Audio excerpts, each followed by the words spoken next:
termos das modalidades de licitação, né? A Lei 8666 de 93 elenca inúmeras essas modalidades. Então, vamos para cada uma delas, né? Então, a primeira, a concorrência. Qual que é o objetivo da concorrência? Ela é a modalidade de licitação entre quaisquer interessados, né, que na fase de habilitação preliminar, né, comprovem possuir os requisitos mínimos de qualificação exigidos no edital para a execução daquele objeto. Então, esse é o conceito de concorrência, conforme está no artigo 22 da nossa lei de licitações. Na sequência, nós temos então a tomada de preço, que é a modalidade de licitação que os interessados já devidamente cadastrados ou que atendam a todas as condições exigidas para o cadastramento até o terceiro dia anterior à data do recebimento das propostas, observada a necessária qualificação. Tá? Na sequência, então, nós temos o convite, né? Que é o quê? É a modalidade de licitação entre interessados do ramo pertinente ao seu objeto, cadastrados ou não, escolhidos e convidados. Então, por isso, convite, em número mínimo de 3 pela unidade administrativa, o qual fixará, em local apropriado, cópia do instrumento convocatório e os estenderá aos demais cadastrados na correspondente especialidade para manifestarem o seu interesse com antecedência de 24 horas da apresentação das propostas, ou seja, realizado convite aos licitantes. Né? Na sequência, nós temos então um concurso, né, que é a modalidade de licitação entre quaisquer interessados para a escolha de trabalho técnico, científico, artístico, mediante a instituição de prêmios ou a remuneração aos vencedores, conforme critérios constantes no edital. Então, esse concurso aqui é bastante comum, né? Uma empresa, uma entidade pública, enfim, que realiza um concurso para a construção do logo, né, da empresa, para a construção da marca de uma determinada empresa, hino, enfim. O concurso ele é bem comum. Tá? Na sequência, nós temos o leilão, né, que é a modalidade de licitação entre quaisquer interessados, né, para a venda de bens inservíveis para a administração pública, ou de produtos legalmente apreendidos ou penhorados, ou para a alienação de bens imóveis a quem oferecer maior lance igual ou superior à avaliação. Então, no caso do leilão, ele é bem tranquilo também. Existem inúmeros bens inservíveis, então, sei lá, carros que se tornaram sucata numa determinada instituição. Né? Então, faça o leilão para quem está querendo comprar aquilo. Outros exemplos, a Receita Federal realiza apreensões, então ela pode fazer leilão dos elementos aí que foram apreendidos. Esses são os principais exemplos. Tá? Na sequência, então, o que nós temos? Né? Que é as três modalidades, né? A concorrência, a tomada de preço e o convite, eles são determinados, se vai ser realizado de uma forma ou de outra, com base em valores na Lei 8666 de 93. Tá? Então, a gente tem alguns conceitos, né? A licitação de grande vulto e a licitação de imenso vulto. Tá? Na licitação de grande vulto, que o valor estimado seja superior a 25 vezes o limite da concorrência, né? Nesse caso, a administração pública ela pode exigir dos licitantes a metodologia de execução. Por quê? Porque é um valor muito elevado. Né? Então, às vezes é necessário que a administração pública ela peça como que vai ser desenvolvida uma determinada obra, um determinado serviço. Né? E a gente tem, então, licitações maiores, a de imenso vulto, aquele cujo valor estimado seja superior a 100 vezes o limite da concorrência. Nesse caso, o processo licitatório será iniciado por uma audiência pública. Tá? Além disso, a gente tem alguns pontos relacionados a valores, né? Que a administração pública ela deve observar, e no caso em que couber convite, a administração pública ela poderá utilizar a tomada de preços ou em qualquer dos casos da concorrência. Então, na tabela que eu apresento ali para vocês, a gente tem ali, tanto para obras quanto para serviço, quais são os limites, né, para a gente utilizar. Então, o convite a gente vai utilizar em obras até 150 mil e serviços até 80. Para tomada de preço, obras até 1,5 milhão e serviços até 650 mil. E concorrência, obras acima de 1,5 milhão e serviços acima de 650 mil. Ok, pessoal? Nós temos também, meus amigos, casos em que a gente não em que a gente pode dispensar a licitação ou que a gente não consegue desenvolver uma licitação. Tá? Nesses casos, a gente chama de compra direta ou de contratação direta. Tá? Então, a contratação direta ocorre quando não ocorre a licitação. Né? Então, nesse caso, o administrador, a administração pública, ela contrata diretamente com o prestador de serviço conforme as possibilidades previstas em lei. Tá? São duas as formas de contratação direta. Tá? Desculpa. São duas as principais formas. Né? A dispensa de licitação e a inexigibilidade de licitação. É difícil a palavra. Né? No caso da dispensa de licitação, então, quando ocorre dispensa? Quando existe a possibilidade de competição, existe a possibilidade de fazer uma licitação, né? Pode haver competição entre licitantes. Só que a lei faculta essa competição. Né? Então, pode ser dispensada. A lei faculta essa dispensa. Né? Então, que ela fica inserida numa competência discricionária da administração. Okay? E no caso de inexigibilidade, né, não há nenhuma possibilidade dessa competição, porque só existe um objeto ou uma pessoa que atendam aqueles requisitos, né, aquelas necessidades da administração. Nesse caso, então, a licitação ela não é viável. Tá? Nesse caso, então, pessoal, no caso da dispensa, tá? O artigo 24 ele comenta 28 hipóteses, né, que podem ocorrer as situações que justifiquem a dispensa. Né? Eu não vou explicar cada uma delas, tá? Porque é muito, são 28, né? Bastante. Então, esse nosso trecho de aula aqui ia ficar muito extenso. Então, eu oriento vocês à leitura atenta aos elementos entre a página 29 e a página 31 da nossa apostila. Tá? Mas, de forma simplificada, a gente pode agrupar os critérios de dispensa em 4 tipos, tá? Em 4 características. Em razão de um pequeno valor, em razão de situações excepcionais, em razão do objeto que a gente está licitando permite a dispensa, e em razão da pessoa. Tá? Mas o que contempla cada um desses elementos, por gentileza, leiam da página 29 até a página 31. Ok? E nós temos aí também a inexigibilidade de licitação. Tá? Quando a licitação ela não é exigível. Tá? Então, o artigo 25 da Lei de Licitações, ele apresenta quando que é inviável realizar a licitação. Né? Então, no item primeiro, ali, aquisição de materiais, equipamentos, gêneros que só possam ser fornecidos por produtor, por empresa, por representante comercial exclusivo, ou seja, só uma empresa vende, só uma empresa produz, né? Vedada a preferência de marca, né? Então, para aquela atividade, para aquilo que nós vamos desenvolver, só tem uma pessoa, só tem uma empresa. Né?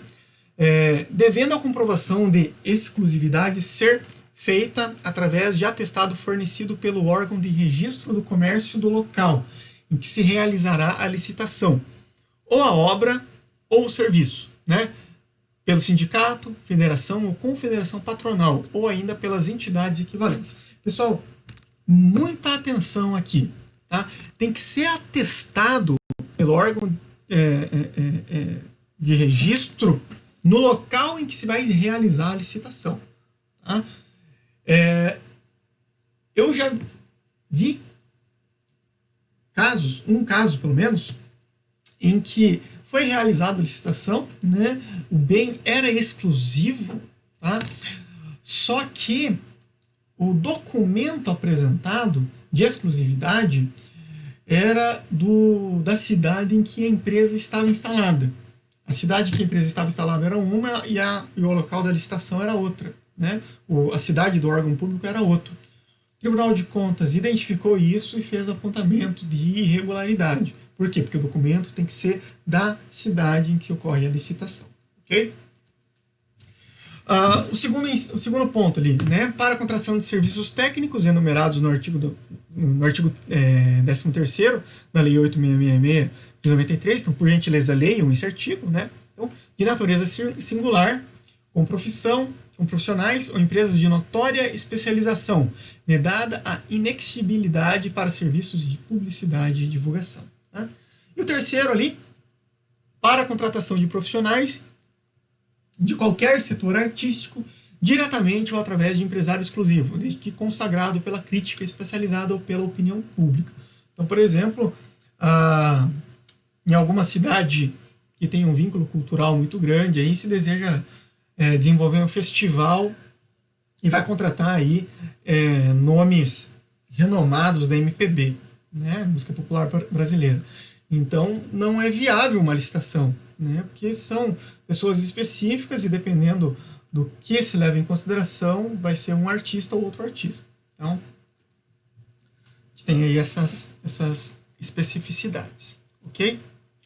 Além disso, né, na contratação direta, né, que são, no caso da inexigibilidade da dispensa, ela precisa ser justificada e tem que ser publicada na imprensa oficial no prazo de 5 dias como condição para a eficácia dos autos. Né? Imprensa oficial, Diário Estadual da União ou dos estados, conforme a gente já viu anteriormente. Né? E o agente público, quando ele opta pela dispensa da licitação ou ele considera justificável a inexigibilidade, né, deve ficar atento aos procedimentos previstos na Lei de Licitações, né, que prescreve a caracterização da situação emergencial ou calamitosa, né, que justifique a dispensa, quando for o caso, a razão da escolha do fornecedor ou do executante, a justificativa daquele preço a ser pago, né, e os documentos de comprovação dos projetos de pesquisa aos quais os bens serão alocados. Ok, pessoal? Pessoal, agora a gente vai comentar sobre os aspectos de quando a licitação é obrigatória. Tá? Alguns procedimentos, nesse caso, quando a licitação é obrigatória, devem ser indispensáveis. Tá? Então, o primeiro deles é o edital. Né? Sem edital, não há licitação. Né? Então, a lei apresenta que o edital é um instrumento convocatório da licitação, né? Constituindo-se da peça mais importante desse procedimento. Né? Por quê? Porque nele vai conter todas as informações relevantes desse procedimento, né? Como a modalidade que vai ocorrer, o regime da execução, o tipo de licitação, o local, o dia, a hora para o recebimento da documentação e das propostas, né? O início da abertura dos envelopes, o prazo e as condições para a assinatura do contrato. Né? Também no edital deve constar as indicações sobre os critérios do julgamento de reajustes, né? Quando ocorrer, as condições de pagamento, o cronograma do desembolso, a atualização financeira dos valores a serem pagos, as compensações financeiras e penalizações por atrasos, os descontos por antecipações de pagamentos e instruções e normas para os recursos. Tá? Então, tudo isso deve constar no edital. Tá?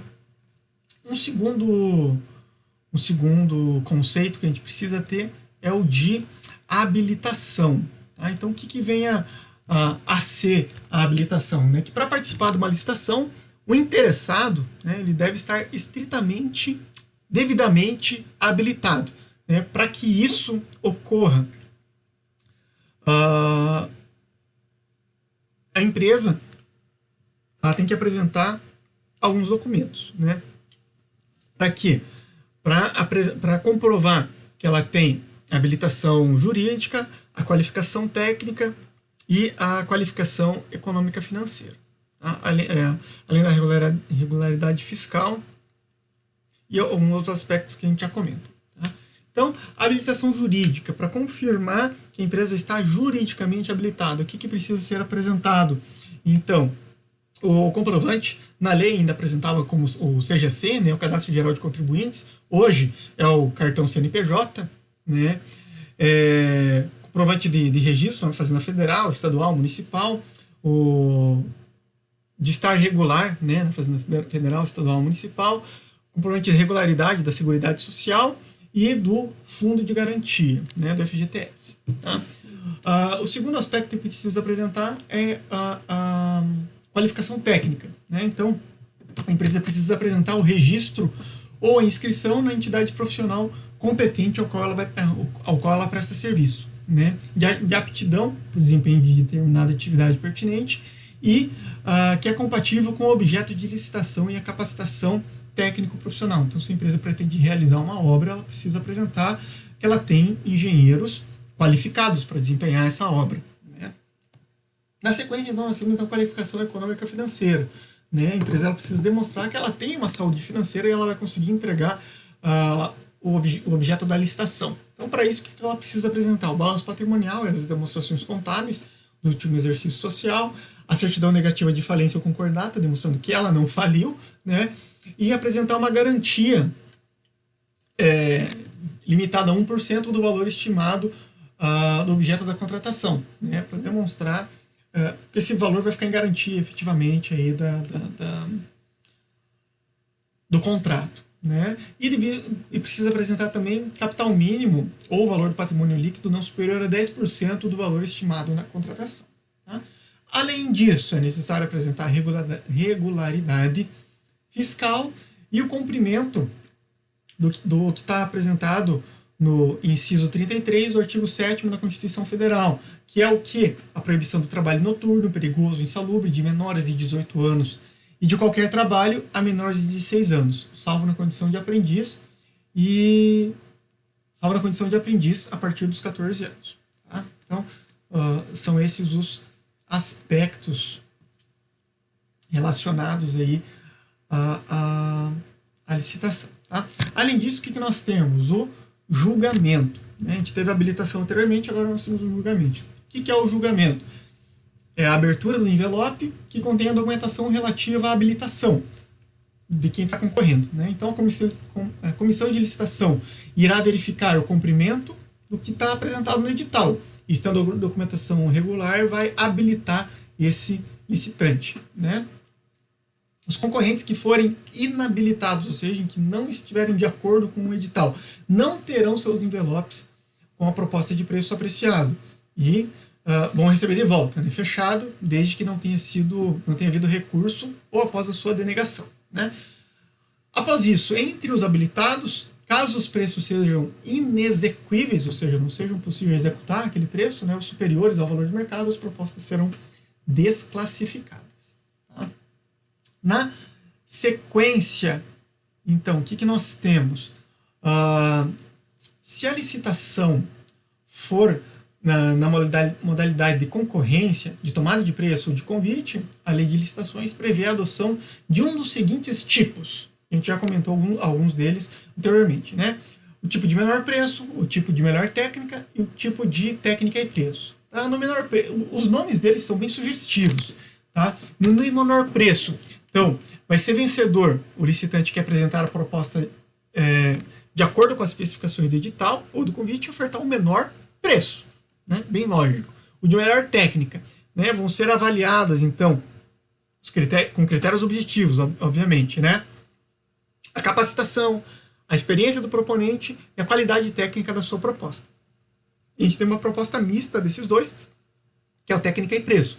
Que a classificação dos proponentes será feita de acordo com a média ponderada das valorizações das propostas técnicas e de preço, de acordo com os pesos pré-estabelecidos no instrumento convocatório. Tá? Então, segundo a lei de licitações, o tipo de maior lance é utilizado na modalidade de leilão, ou seja, quando a administração pública está vendendo alguma coisa, vai levar quem estiver pagando mais. Tá? E nos casos em que ocorra alienação de bens ou concessão de direito real de uso, recorre-se ao maior lance ou oferta, porque daí ocorre aí um leilão, aquele que pagar mais leva. Né? Além disso, né, nas licitações vai ficar assegurada, como critério de desempate, a preferência da contratação por microempresas e empresas de pequeno porte, tá? Conforme a lei das micro e pequenas empresas apresenta em termos de classificações. Né? Então, ocorrendo empate, né, o empate ocorre quando as propostas apresentadas pelas microempresas e empresas de pequeno porte sejam iguais ou até 10% superiores à proposta mais bem classificada. Tá? E se for no pregão, o intervalo vai ser de 10%, igual ou até 5% superior ao melhor preço. Tá? Além disso, como últimos conceitos aí que nós temos, como passo seguinte, a gente tem a homologação, então, da licitação, né? A homologação do procedimento e a sua adjudicação, né? Ao passo em que o objeto é entregue ao vencedor. Então, no caso da homologação, né? O que é? É a aprovação do procedimento licitatório, né? Se for encontrado algum vício de legalidade, né? Vai ser determinada a anulação ou vai ser determinado o saneamento, quando for possível, desse processo licitatório, né? Caso o procedimento esteja correto, ele será homologado, tá? Apenas por razões de interesse público que devem ser claramente demonstradas, a licitação poderá ser revogada. Por que isso? Porque houve investimento, houve desembolso para o desenvolvimento de uma licitação, né? Os servidores que compõem a comissão de licitação, eles são remunerados pelo seu salário, né? Então, eles dedicaram horas de trabalho, então só vai ser revogada uma licitação se for devidamente justificado, tá? E o último conceito é o de adjudicação, que é o que? O ato pelo qual a autoridade que homologou o certame atribui ao vencedor o objeto da licitação, sendo esse o ato final do procedimento. A partir desse momento, então, a administração pública ela tem 60 dias, prorrogável uma única vez, por igual período, em que convoca o vencedor para assinar o contrato. E aí, pessoal?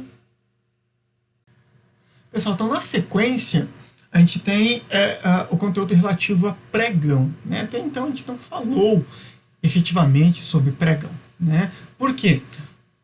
A lei de licitações ela foi criada em 93. Tá? O pregão ele só foi criado em 2002. Pregão presencial. E o pregão eletrônico só foi criado em 2005. Né? Então, a modalidade de pregão foi criada pela Lei 10.520, né? E o pregão eletrônico pelo Decreto 5.450, de 2005. Tá? Tanto um quanto o outro são segmentados, são divididos em duas fases, tá? A chamada fase interna e a fase externa. Tá? Então, na fase interna, né, o objeto do pregão ele vai estar limitado então aos bens, está limitado a bens e serviços comuns, né, entendidos pela Lei 10.520, né, como aqueles cujos padrões de desempenho e qualidade possam ser objetivamente definidos pelo edital, por meio de especificações usuais no mercado. Na fase interna, então, dentre as atribuições do pregoeiro, então a gente não tem mais a comissão de licitação, a gente tem um pregoeiro, né? A gente pode destacar, então, o recebimento das propostas e dos lances, a análise da sua aceitabilidade e a sua classificação, e a habilitação e a adjudicação do objeto do certame ao licitante vencedor. Tá? Além disso, então, a convocação dos interessados vai se dar por meio, quando se inicia, então, a fase externa do pregão, a partir do momento em que o aviso é publicado em um prazo não inferior a 8 dias da data da apresentação das propostas. Tá? O aviso, então, dessa licitação, né, do pregão, ele deverá conter todas as informações relacionadas ao objeto de licitação, como indicação do local, os dias e horários, que pode ser lida e obtida a íntegra do edital. Tá? Então, na sessão pública convocada para a abertura das propostas. Então, as propostas são entregues em envelopes, né? O pregoeiro ele vai abrir os envelopes e ele vai verificar se a proposta está em conformidade com o edital. Esse primeiro momento, então, é o chamado de classificação. Tá? No pregão, então, ele é considerado uma modalidade invertida. A gente compara com as demais modalidades apresentadas na Lei 8.666. Tá? Por quê? Porque primeiro é analisado a proposta, os preços, os valores apresentados, né, para só depois abrir um segundo envelope em que é apresentada, então, a documentação da qualificação do proponente. Né? Se não atender os requisitos do edital, nem o de qualificação não vai ser aberto. Né? Então, o pregoeiro e a sua equipe selecionam, dentre as propostas classificadas, a oferta de valor mais baixo e as ofertas com preços até 10% superiores àquela. Né? Essas vão participar no segundo momento, quando os interessados podem fazer novos lances, que são verbais e sucessivos. Né? Então, o pregão também é chamado de leilão invertido. Né? No pregão, então, o único tipo admitido é o de menor preço. Okay, pessoal? Além disso, Segundo a Lei 8.666 de 93, né, o prazo para assinar contrato, né, é obrigatoriamente de 60 dias. Né? No entanto, no pregão, o prazo ele vai ser definido pelo edital. O edital é que rege esse prazo. Né? Além disso, existem algumas condutas que são passíveis de punição. Tá? Quais são essas condutas? Então, não celebrar o contrato dentro do prazo de validade da sua proposta, tá? Deixar de entregar ou apresentar a documentação falsa exigida para o certame, né? Ensejar o retardamento da execução do seu objeto, né? Então demorar para entregar os aspectos, né? do que está sendo licitado, né? Não manter a proposta que foi discutida, que foi apresentada na licitação, no pregão, falhar ou fraudar a execução do contrato, comportar-se de modo inedôneo ou cometer crime fiscal. Então, todos esses elementos aí são passíveis de punição. Ok?